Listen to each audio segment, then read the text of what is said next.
Hi guys, it's me Christine. I'm here with my 2017 wrap-up books 51 to 55 and let's get started. So the first book that I read was Kingsman Secret Service. This is actually just the movie cover and the actual graphic novel is here at the back. I didn't realize that I think the graphic novel was first before the movie. Maybe, I'm pretty sure. But it's actually not the same like the movie. They switched up, of course they switched up a couple details during the movie, but I think the movie I was actually better. Maybe it's because I like the movie more, but now reading this I can see why they made the changes in the movie, but at the same time I think I like the movie more than this one because yeah. And after that I actually got a book from one of my best friends. She was in the States for a few months and then coming back. We have this tradition in like my culture where we bring pasalubong, or it's basically like you're bringing home a gift from the place that you came for, like your friends and family. So she asked me what I wanted and I said I want a book, but it's this book, but if it's too expensive don't get it for me. And she told me like, oh yeah, there was none. The only thing available was this other one, and it was like a hardbound for like $30. I'm like, don't get that. And then once she came back, she's like, hey, can I pass by your house? I'm like, okay, sure. And then she passes by my house and she hands me this package, and then I'm like, okay. And then it's Sex and Rage by Eve Babbitt, and this is the one that I asked her for, and she told me there wasn't any, and then I was just like, I was kind of sad, but like, okay. And then this is my first book ever from Barnes & Noble. It's so pretty. And it smells like cinnamon. Or like, it smells like book. It smells like new book. So yeah, as you can see, I'm really excited. But anyway, and then she wrote me a nice dedication in the beginning of the book. But yeah, as you can see, it's right there.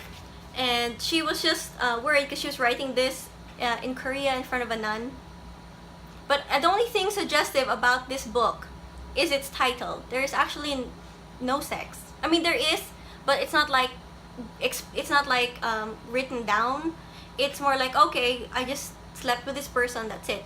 This is actually kind of a fictionalized memoir of the life of Eve Babbitt during the 60s to 70s. This is the book that came out during her kind of decline, so it's not as popular, I think, as her others.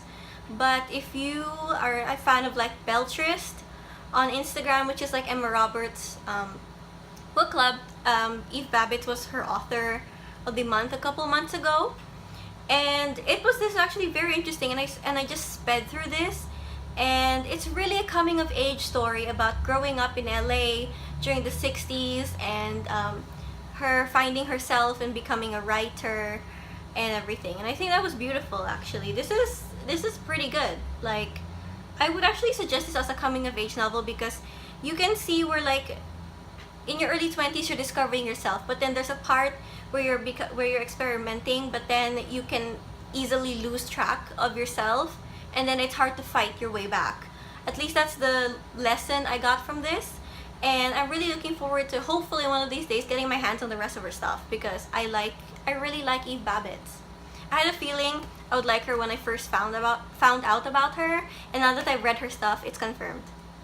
And then after that, I decided to pick up Wind Witch by Susan Dennard. As you can see, like, oh, complete switch. It's not even just fiction, it's fantasy. It's YA fantasy. And I think I gave this a 2 stars or something. It was low. I mean, a lot of people actually liked it, but for me, I didn't. I think that's maybe because I felt like, even though the characters were sort of only in one place, maybe that's it. Maybe there was just a lack of travel for me that I didn't really like it, even though the characters are moving, but it didn't seem like that much. For me, I don't know, maybe it's just the second, you know how the second book not everybody likes it, but for the third book everybody kind of loves it more or less. I'm not entirely sure. Maybe if I read the third book then I'll get on it more, but I wish I liked this more. I think it was just what's his name? Merrick. That's why. I didn't like Merrick because he was so holier than thou. I was getting annoyed, like hella annoyed. Okay, and like his sister is just trying to do her best by the country. They're both trying to do their best by the country, but he's holier than thou, and she's just like having a hard time, and then they accidentally keep butting heads, even though they don't realize it or something. It's so fun. But yeah, that's it. I wish I liked this more.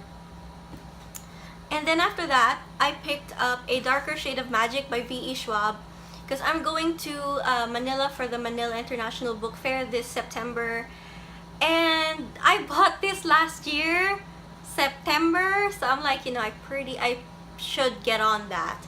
So I'm pretty much just trying to read the majority of the books that I got last September so that I can just finish, instead of keep going back every year and I still haven't read the ones from the past years.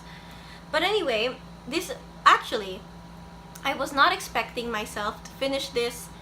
I actually read like at least 80% of this in one day, and I wasn't expecting that. I think it's because the chapters are like this. The chapters are pretty short.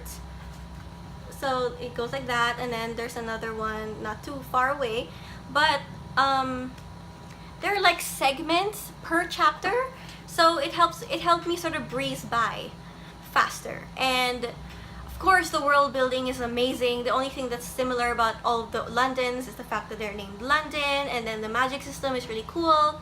And I like how the what's her name, Lila Bard is actually a very strong female character, and not in the way that's like I have to prove I'm strong. It's just she is just strong, and then she knows what her limits are, where Kel doesn't. Like he's like, okay, I'll keep doing this, but then with Lila, she's like, oh, she holds back because she's clever and she's smart, and that's what I really liked about this duo.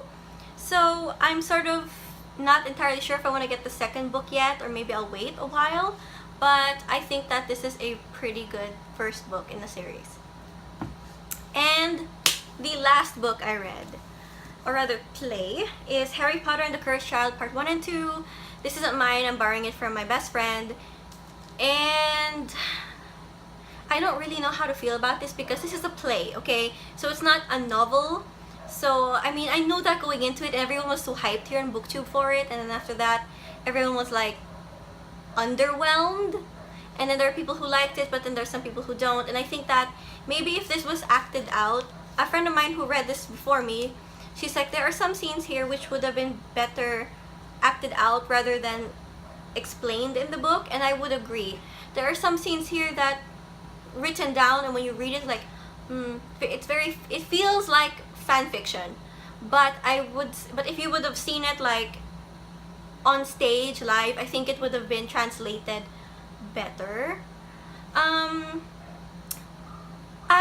What else?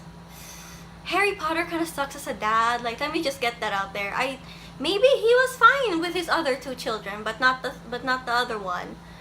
Yeah, that's it. Like, quite frankly, I think Draco is a great dad. And I'm Hufflepuff. And for me to say that, like, about a Slytherin, like, can I just say that Draco has a lot of character growth? Can I just say that? Because I really think it's there. Harry, on the other hand, I don't know. I was never really... I read the series as an adult, okay? So I don't have that childhood nostalgia, like, hero worship of the series. And there's nothing wrong, like, if you grew up on it, I mean, that's fine. But I didn't. So maybe I'm just coming at it from a more not as child-friendly view, I guess. Oh, and Ron's dad bod. That was fun. But other than that, like, yeah, it was okay. Like, I think I told Winna it felt like fan fiction or canonized fan fiction. I think she was a bit sad. But, yeah, for me, that's just what it felt like, because it's not entirely J.K. Rowling, because it's with John Tiffany and Jack Thorne. And it's not entirely J.K. Rowling. It's not a novel. It's a play. So I guess to put my expectations on it's Harry Potter, like Harry Potter, then that would have been wrong, because it is, but it isn't. And I guess I just have to really cover all my bases, because like people here in BookTube are like this, like Harry Potter is like their Bible, and like, it feels like I am blaspheming almost. So like, please don't come for me. That's just my honest opinion. I'm not trying to bash anybody, but that's just, you know, what I feel about it. And that's it. That's all the books I read. Books 51 to 55. So thank you guys for watching. Thank you for sticking around. Please don't hate me. I'll see you guys next time. Bye.